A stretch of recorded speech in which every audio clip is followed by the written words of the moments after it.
We are live.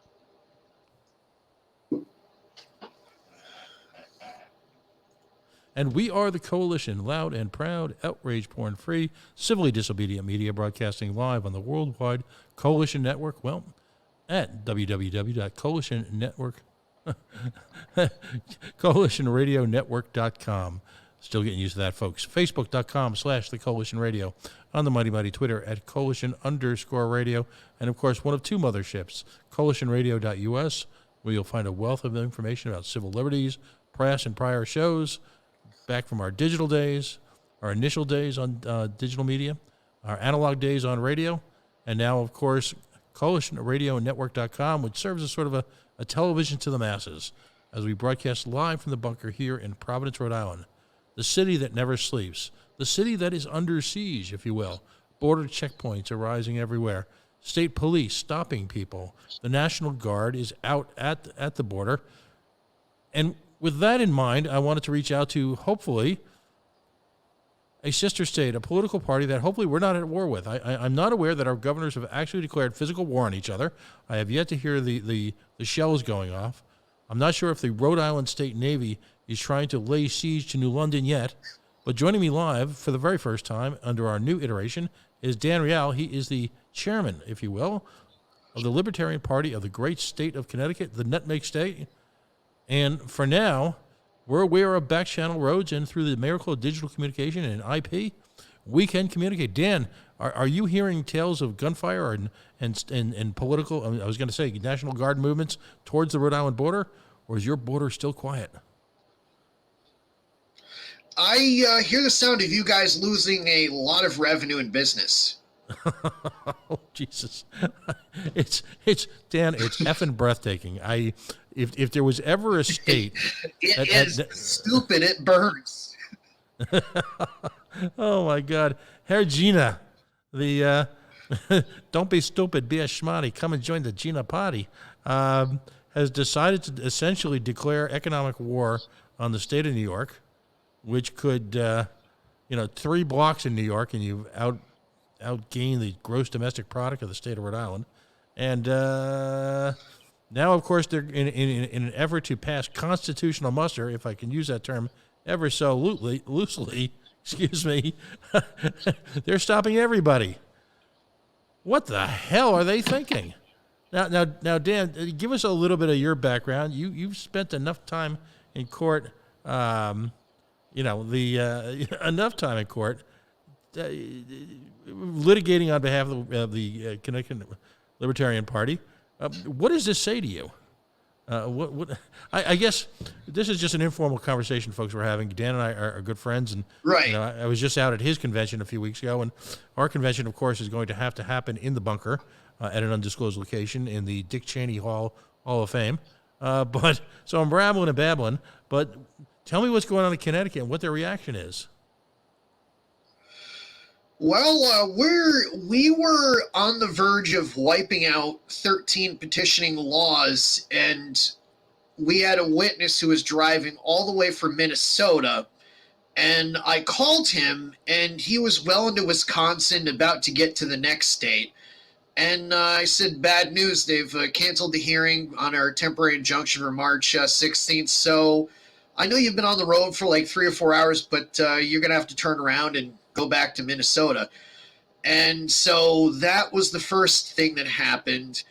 And then they delayed it to March 30th. And then I'd filed a request that we have a conference call with the judge to hopefully resolve the requirement that, we don't need to collect 162,000 signatures for all the ballot access we don't currently have, or apply for these 700 pages worth of applications, or collect the nearly 7,000 petition signatures to get all the necessary petitions to have a shot at those 162,000 signatures. So the orders in the state court were effectively that King Lamont, because it did not please the Crown, shut down the state court system. And so now we're contemplating a federal lawsuit where we're suing the state of Connecticut if they don't just let us nominate for the ballot freely and put us on the voter registration forms, which would cost them no money, by April 1st. They're probably not going to do that. So we're going to have to sue them in federal court because they stopped the state court from hearing the suit against them. So Huh. that's right now where we are. And oh, this COVID thing is such a terrible, nasty virus with death and despair everywhere. But they've limited gatherings of more than 5 people by executive order, which I'm reading the statutes on the authority. I guess they can put us in jail for a year if we defy that. But we're supposed to go out and collect petition signatures. And we have elderly candidates, by the way, with some of who have the comorbidities that COVID-19 so likes to richly target. So yeah, I mean, it's basically, your life matters if you're a Democrat or Republican, but not a libertarian. absolutely. So what we've got here is a situation. You've got a three-pronged approach. First of all, the mighty state of Rhode Island is doing everything it can do to suffocate Connecticut economy, all right, by closing a 2-lane highway. By the way, folks, some great ways in and out of Rhode Island. Route 6, Route 44, Route 14, and then there's a myriad of roads down in southeastern Connecticut through the northern expanse of greater New London metropolitan area, which will bring you the back way, past all the really good bars, by the way, which are probably still open, but just have a closed front door. So on top of that, though, okay, you bring up a great point, and this is as they said in the 50s, serious as a heart attack. You have got a situation in Connecticut where you've been involved in ongoing litigation to, ameliorate, if you will, for the rest of us as well as you, this great bogeyman that the duopoly places in front of us routinely, which of course is petitioning. Now, on top of that, we've got, if you will, Hurricane COVID, and what that is literally going to do is place us in the decision, as it stands right now, of going out and petitioning to try and get thousands and thousands of signatures in Connecticut's case, just thousands of signatures in Rhode Island place. But in order to do so, we've effectively got to break the very spirit of the near martial law that's been placed on each respective state, which is to go out and communicate with people door to door. So in order to maintain democracy, we have to fulfill the duopoly's death wish for us, which is to knock on doors and ask people to sign for us, in which case we'll be greeted with either a, what do the Ute call it, GTFO, or gunfire, or who knows what, or the state itself trying to shut us down. We'll be about as popular as COVID-19 when we show up. Right, because everyone wants to sign a political petition in the middle of a pandemic. Yet we are getting no leadership, it would appear, outside of the Connecticut Libertarian Party. You don't have the specter of Connecticut government, as always, standing up to quote unquote to do the right thing. How you've sued Connecticut before? You've sued municipalities in Connecticut before. You've got a pretty good track record, don't you? Yeah, we 2 years ago we had an incident in a public park of all places where the mayor of Meriden told the police chief to tell some other underlings that we couldn't be there and he wanted us to leave. And I looked at him, I'm like, who the F sent you? And the lieutenant looked at me and he said, you don't have to give me a hard time. And I said, I know it's not you, but I just want to know who sent you. And he said, well, it was the office of the mayor. I'm like, so it was the mayor, because he walked right by us earlier that morning. And everybody else was waving at us with all 5 fingers. So they're pretty happy to see us, and they liked, the idea of having more choices. But the mayor didn't. So I told the lieutenant to turn around and go tell, his boss, the chief, to tell the mayor to call their insurance carrier because next week was going to be a bad week, and it was. And we sued him, and I got $5,000. The Libertarian Party of Connecticut got 32. And everybody in my local bar got 2 free rounds of shots, and my only condition was you write the mayor of Meriden and thank him for the drinks. So the next person that wants to do it, step right up. Dan's beer fund's getting low. Yeah, it's and so then what precipitated this lawsuit before you actually had to take on the powers that be? What were the physical set of circumstances here? So we had two candidates that we'd petitioned because we have to use placeholders, as you know, as every other state that does this knows, like because you don't quite know who your candidate's going to be until because we don't find out if we made the ballot till like late September, and so we used placeholder candidates in merit in two races, and it turns out the town committee switched.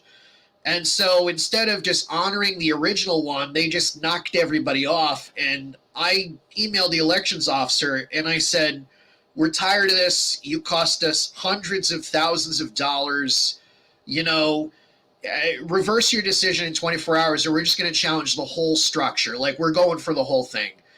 And it turned out, once we did, we challenged the whole thing, and we wanted a writ of mandamus to get it back on. And the state surprisingly gave us what we were asking as far as putting them back on, which that is unheard of. But then we went to, we filed it in state court because we were looking for a writ of mandamus on that count. And the assistant attorney general, we had an hour-long back and forth in front of Judge Sheridan. And she was like saying things like, oh, but you pay people to petition. I'm like, we have to, and I was explaining the things that happened. Like, we had one year where DEP threatened to throw one of our guys in a cage that they used for bears because he parked where they told him to park, and the judges all knew about the Meriden case, and it's just like, it's such incredible sums of money. Like the amended complaint says, and this is true, there's only one reason the Libertarian Party is the nation's third largest political party, and that's because we're the best at petitioning. No other reason. That's it. And there's only one reason the Democrats and Republicans are the top two. It's because they don't have to petition. That's it. Basically, we're dealing with a scheme of laws that ask us to go to the moon and bring back the Secretary of State rocks from the moon. And then occasionally they say, could you polish these moon rocks with maybe sandpaper made out of absurdium? We're like, fine. Well, would you like a side of unobtainium with that? We'll do that too. So right now where it stands is they've shut down the courts that are going to hear the state lawsuit. And so basically, in addition to petitioning during the plague with elderly candidates who will likely get the virus and have a 1-7 chance of being taken by the virus should they contract it, we have to circulate 30 plus clipboards, in any one given town to collect 162,000 signatures. And the one thing this tells me is the Whig Party screwed up. There would still be a Whig Party if only they'd put in place these absurd ballot access laws, and that way Abraham Lincoln would have never been president. It's an unconstitutionally undue burden. Right. That's how we phrase it. Oh, plus, if you materially make a misstatement, which we can be prosecuted for under the petitioning laws, that is a Class D felony and up to $1,000 fine. So in other words, we have to go out and engage in compelled speech on a form and in a manner the Secretary of State prescribes and risk prosecution and provide evidence that can be used against us in a criminal prosecution. On top of the 162,000, on top of the having to carry 30 different clipboards during the plague. I want to see the Democratic National Committee do that. Oh, wait, they can't. They don't have enough money and manpower. It would take 1,000 people doing a full-time job, and that would have to be sustained over the course of 3 years. Not even the DNC could come down here and do that. In the socialist wasteland of Connecticut, they couldn't even get enough people to do that. Words don't usually fail me, but here we have it again and again. Number one, what's the old line Patriots fans like to say? They hate us because they ain't us.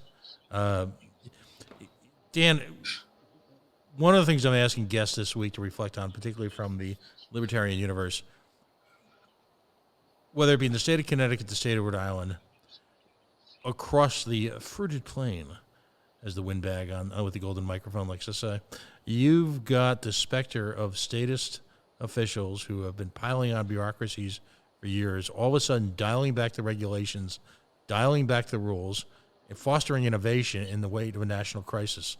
From your perspective in Connecticut, how much of this national crisis could have been mitigated maybe not prevented, but mitigated if, in fact, we'd operated in a free market environment to begin with. What are your thoughts on that? Well, first of all, you wouldn't have a wasteful healthcare system where the price magically changes based on how you pay it. And because you have like 300 plus different prices that magically change that are never known to the consumer, you've got $4 trillion from the economy a year missing. And out of all that $4 million, where'd the effing PPE money go? You'd figure with $4 trillion you're taking out of the economy, someone could have put aside, I don't know, a few billion or so for just basic masks and gloves and stuff like that. But notwithstanding that, we have a disease with all this extreme socialized lockdown. We've managed to cut R naught by 0.5. We've nailed 1/6 of the transmission by eliminating 90% of our social interactions. So basically, this thing has been shown to spread in the healthcare sector, which, by the way, our healthcare, because of socialist regulations and all this stuff, pre-COVID-19, hospitals were the best place to get an infection, and hospitals with infections killed 100,000 people per year. And so where do you think King Lamont and Queen Raimondo, and it's going to get bad over there, and King Cuomo are driving people? They're saying, go to the hospital, which is the worst place to go, if you want to contain an infectious disease. And they're telling the nursing homes, oh, by the way, you're going to take the COVID-19 patient overflow, which is excellent. And by the way, the Wuhan data was pretty interesting, and it's kind of borne out in the United States, in Italy, and most other places.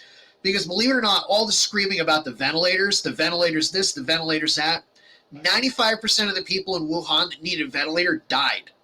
So 1 out of 20 people lived. And by the way, pre-COVID-19, if you're on a ventilator for any reason, due to the scar tissue and all that other stuff, your odds of being alive a year later are like 1 in 3. And so basically the government's screaming waste and all that other fun stuff. Because ventilators. So basically what they're doing is they're doing everything in their power to make this problem worse. I gotta tell you, I'm without words watching the congressional debate, and I'm giving my congressional opponent, Joe Courtney, a hell of a hard time this year especially. Not to mention last time I gave him a hard time because he said the war in Afghanistan was over, and I said, so that's why my brother is doing his second tour over there, right? You mean the guy that was in diapers when this started and you got elected to stop it? So this time, it was a 2+, I believe the ceiling's a $6 trillion dollar commitment, this bill they just passed. And they're saying things like, don't let, the perfect be the enemy of the good. And I'm like, I agree, there's no such thing as a perfect school bus fire. You might have more gasoline in the front, some screams in the back, but, I don't know what funding for NPR or the National Arts or, any of the, or abortion or migrants, what does any of this have to do with actually doing real science to stop COVID-19? Which, by the way, is going to kill about 80,000 people. Dr. Fauci himself admitted that, which is a bad season of the flu. He only published an article in the New England Journal of Medicine saying this much. And so basically we've voluntarily taken on a depression. We put 3 million out of work off the bat. We've committed, and this is after the 2.2 trillion the Fed put in the stock market, and they did that because the fundamentals just sucked anyway. And that crash was going to happen, whether it was COVID-19 or not, and that's what they're not telling you. So we did that. They committed all that money. I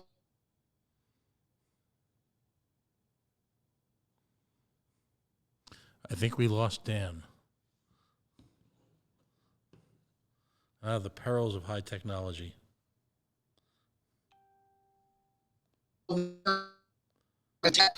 Season of Oh, you're back.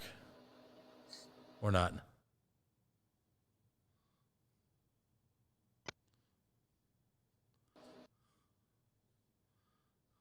We're going to hang in there for a second and see if he can come back in. Are you back, buddy? I am back. Where did I leave you off? you were going on a pretty good tangent. I think we were getting reports, however, that the state police and the National Guard are banging on the door, and they've got the They've got the SWAT puppies. Someone has swatted us maybe tonight. So, if you hear a high-pitched scream and a gurgle, that's me defending our Yacht Club soda collection here. They can take me, but they'll pry my Yacht Club soda out of my cold, dead hands. I think you're back. So well, you see a black bat go over your head, like we know what went on. Right. Well, I'll be the first person ever waterboarded with root beer.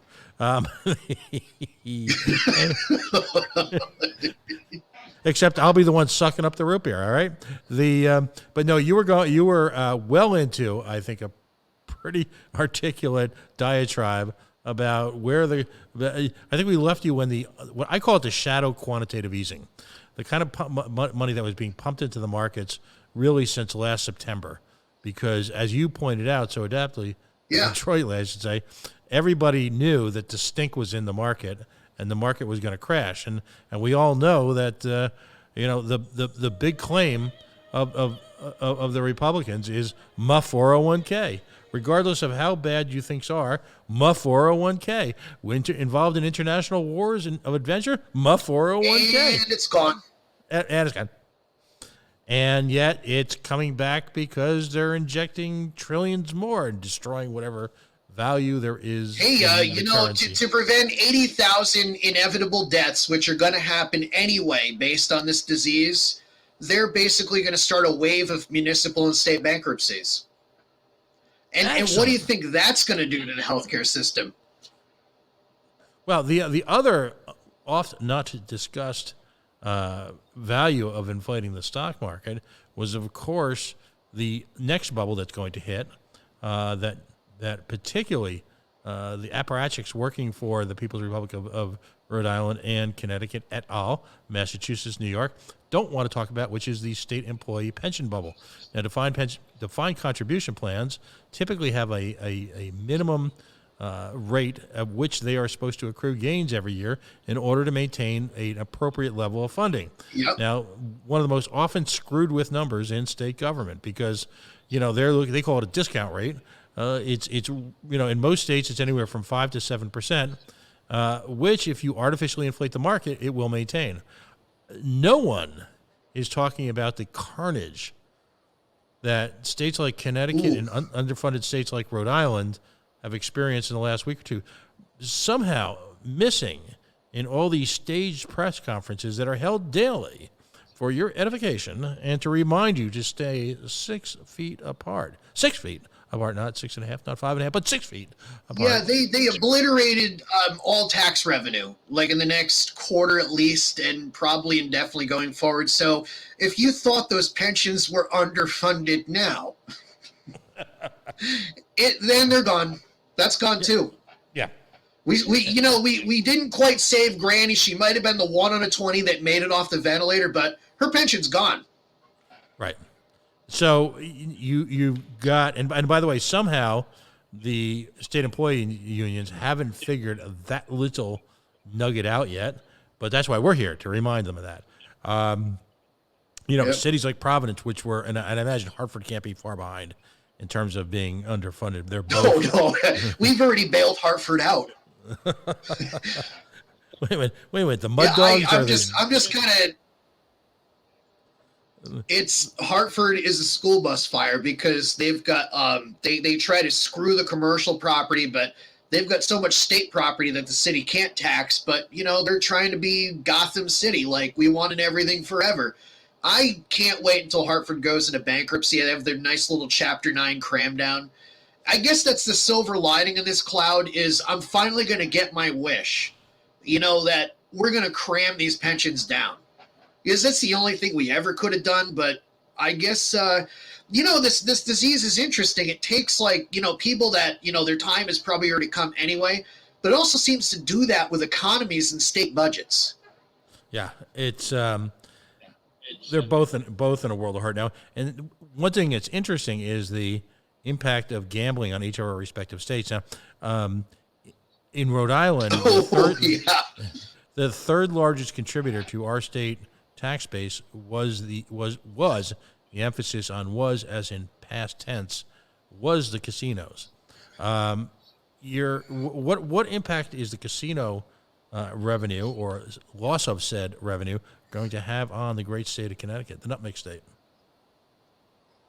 Well, it's very interesting because at first, when we got the Foxwoods and the Mohegan Casino, the state had this fund, and a lot of the neighboring out of this fund, of course, a lot of that money, like the money the state got, it got misappropriated. It never got used for what they wanted to use for. And interesting on that note is Connecticut wanted to put in tolls. And initially, King Lamont finally leaked out the real reason he wanted tolls. It wasn't to fix the roads. It was to have a stream of revenue to borrow against. So basically what you have with the casinos going right now is they did something they've never done in their 20-plus years of operating, which is shut down. And they employ a lot of people on my end of the state, which are in my would-be congressional district. So there are a lot of people who are out of work. I mean, floor managers, dealers, waitresses, waiters, bartenders. I mean, the casino puts a lot of people to work out in Eastern Connecticut, but as far as like the state revenue goes, I mean, it's a black hole. I mean, I guess the good news is now we're going to have to start getting a little realistic here about things. Well, I mean, that's going to be the effect. It's been a rough couple of years for Connecticut, at least in terms of the public perception. Spiritually and economically, the loss of corporate headquarters, what has that done to Connecticut?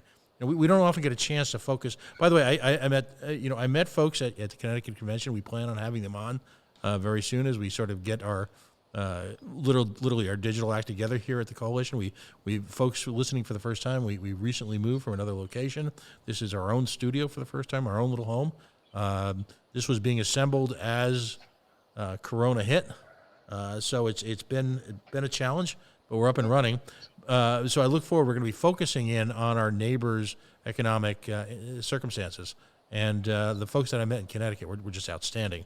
But what's been the story of the Connecticut economy over the last couple of years with General Electric and other organizations disappearing into that great night? Well, I mean, it's just the state of Connecticut's been, well, let's put it this way. I mean, despite the obvious, there's been more and more and more resistance in the legislature to kind of deny reality. And 3 years ago, it started getting really obvious. Like, we actually have this thing called educational cost sharing, where like towns get a certain percentage of, their education budget paid for. And the formula's all over the map. And there was a court case. It went to our Connecticut Supreme Court. It's CJEF v. Rel. I mean, because Governor Rel was at the time they filed the suit. But the Supreme Court found that the formula was unconstitutional because it was unequal. And we have this thing in the state constitution that says the state's supposed to pay for all the schools. Well, that's also the reason that property taxes are so high. So moving backward a little bit to what happened to the towns in 2017, the state didn't hammer out a budget. So basically the educational cost sharing fund didn't get doled out to the towns. So basically in 2017, my town, Plainfield, in I think it was October, had sent out a letter asking, pretty please, can you pay your taxes early because we're 30 days away from not making payroll. That was 3 years ago. And that was happening all around the state.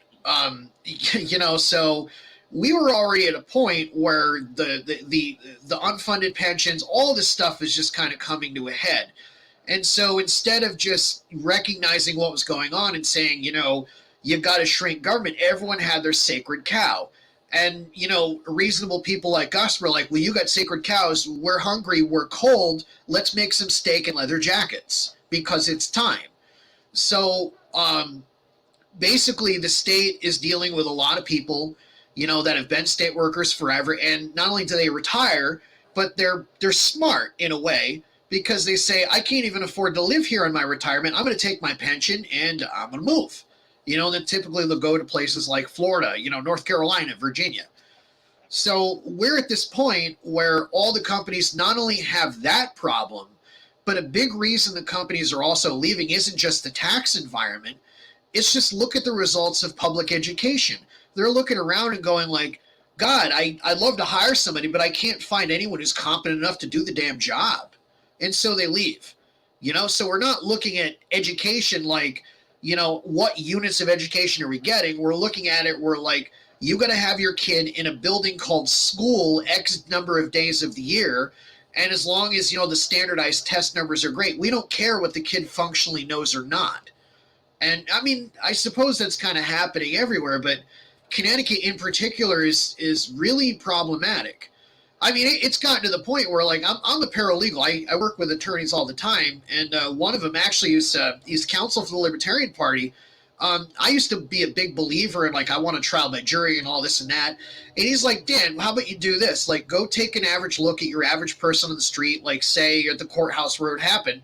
Would you want them deciding your fate? And I'm kind of thinking around, I'm going, I don't know. Based on the education system, probably not. And more often than not, that sort of sad real-world analysis is kind of correct. Because you never know. I mean, that's a separate discussion. I mean, there are ways to work that, but on balance, I probably wouldn't, be, I wouldn't feel safe. Where do you think this all ends up? Where do you think this all ends up? And I get a little bit of an echo here, but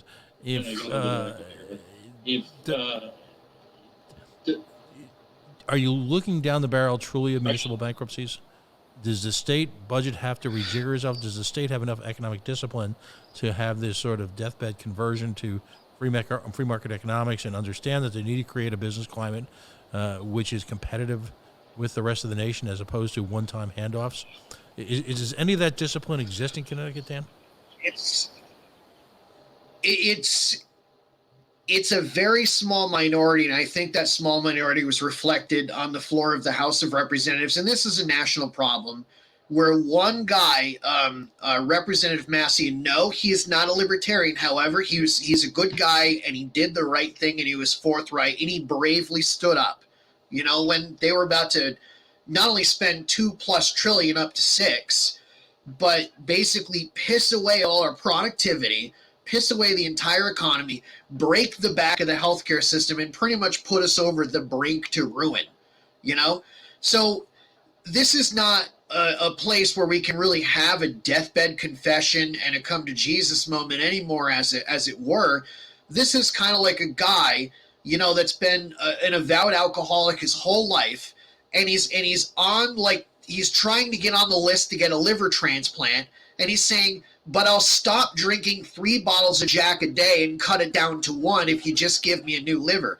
That's where we are. And if we do this additional month of social distancing, which, by the way, is not working, that's just science, that's just data. And if it was working, the infection rate would have gone down dramatically. I mean, there are other questions with it. We don't have an antibody test. We don't know who's immune. I have a theory that I'm working with is I think it's already swept through. But that side discussion aside, if the social distancing thing worked and it had, like, an outcome that was worth the very, very high generational price we've signed up to pay for it, we would see it already, but we don't. So unfortunately, bad things now have to happen. I mean, I'm not the only one who's kind of thought, like, gee, you might want to make sure you're stocked up on ammo, seeds, and food. I mean, but I was kind of looking at this, and realistically, 2024 would have been the last, year, because healthcare expenses have been going up 8% per year on an annualized basis. And that's not sustainable. And it's been going up because of the games that government allows people to play. So that's when the jig would have been up if nothing else happened and everything else had gone perfectly. Because that's the problem. Exponential functions are kind of a bitch like that. They just, they don't go like, oh, gee, you're doing social distancing.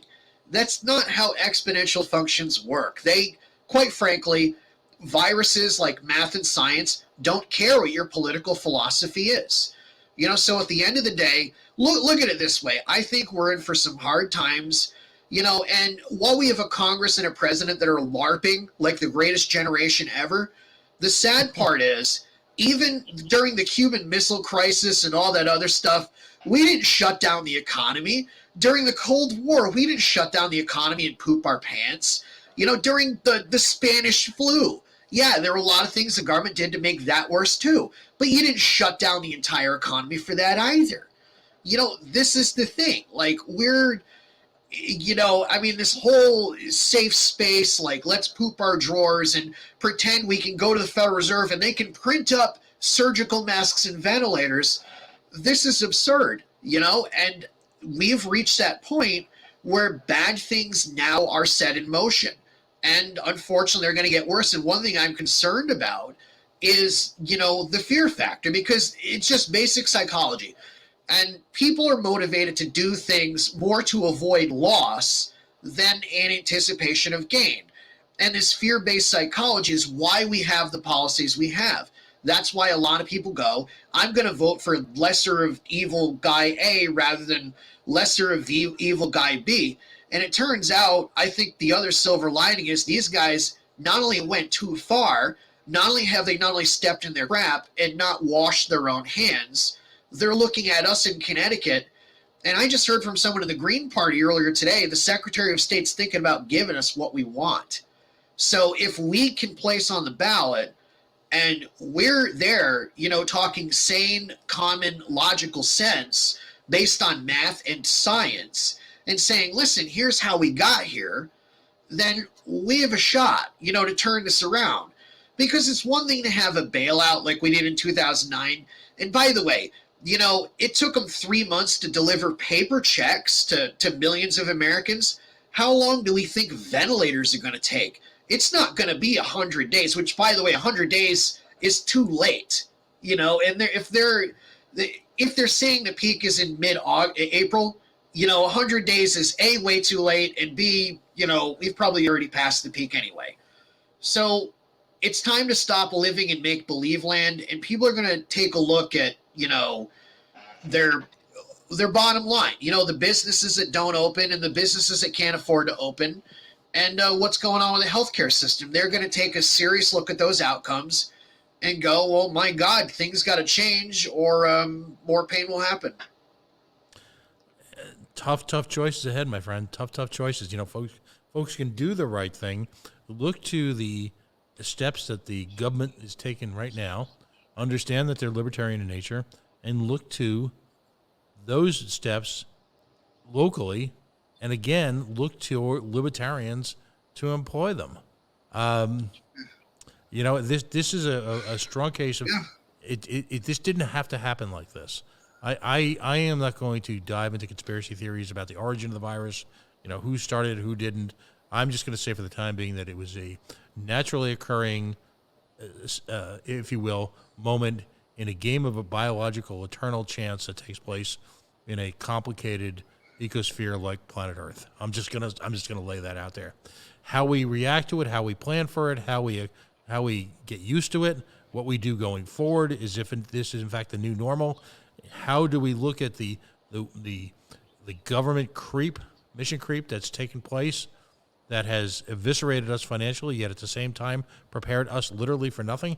That's up to the adults in the room to figure out and retake control of their government. And listen, we've only got about a minute or so left, but I want to first of all congratulate you on your continuing efforts. Like I said, I did have the opportunity to go to the convention. It was a great time.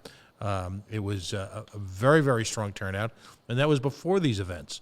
So I'm going to ask folks who might listen to this in Connecticut in the coming days, if they've got a chance to, whether it be the podcast or the replay of the video, to use this opportunity to look outwards to folks outside of the libertarian community and point out in a Larry Sharp kind of way, which is we don't have to win any arguments, we just simply have to plant the seed, that you don't have to be right now.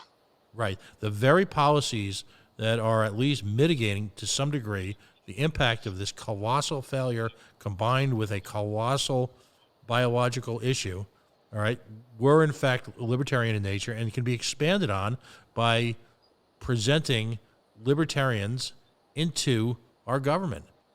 That's the word that we have to positively take and use as outreach. This can be a teaching moment. We will survive this.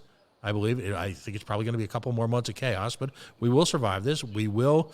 And as I like to say, I'm not going to re-sing a bad 1970s version of There's Got to Be a Morning After, but there will be a morning after.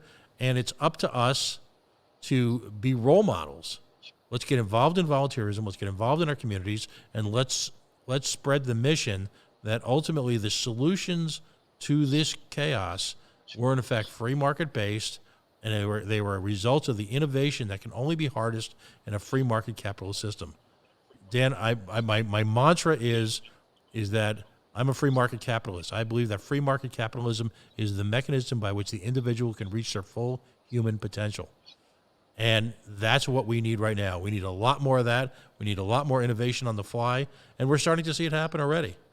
That's what we need. We need less government. We need less moralism. We need far less political handicapping. It's astonishing that a significant part of the media right now is not engaged in trying to find answers and foster answers to our challenges. They're instead playing the normal game of who won this point, who won that point. In the last 48 hours, it's our governor versus Cuomo versus Raimondo, and the same sort of stupid back and forth. And I think a function of it is they're just simply too weak or too lazy to actually explore what's important. But that's my take, buddy. So first of all, how can folks... I agree. How can folks get in touch if eventually at some point you hear this and amongst the white noise, the incredible blogosphere that's out there right now that's growing by the second, being perpetrated and perpetuated by lots of bored people right now. But if you hear this, how can folks get in touch with the Connecticut Libertarian Party and get involved or have that quiet conversation, as they used to say on the radio? How can folks reach out to you?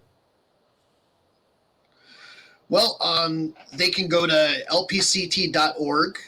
We have contacts there. I mean, prior to COVID, we were starting a lot of new local affiliates. Like, we had to radically change our bylaws just to facilitate the massive growth that's been occurring. I think my website's back up again. It's danrealforcongress.com. And my email is dan.reale@lpct.org. So, I mean, if you want to get involved in Connecticut or help us out in any way, I mean, you can go ahead. I can direct you to where you need to go. And, I mean, what's the phrase? The Chinese phrase is, may you live in interesting times, but if you do, we're probably not going to tell you our actual data or numbers. Right. There you go. Well, Dan Reale, those are just 8 million people that decided to not renew their cell phone subscription. They're not missing or dead. There you go. Oh, Christ. And there's been a sudden rush. The state of Rhode Island, by the way, instituted a sales tax on urns. You need to know that. And what? Yes, they instituted a sales tax on urns that become the final resting place for those who believe that cremation is where they should finally rest. And who knew? There's opportunities there. Yikes. Well, Dan, let's not be strangers. They're literally killing the revenue.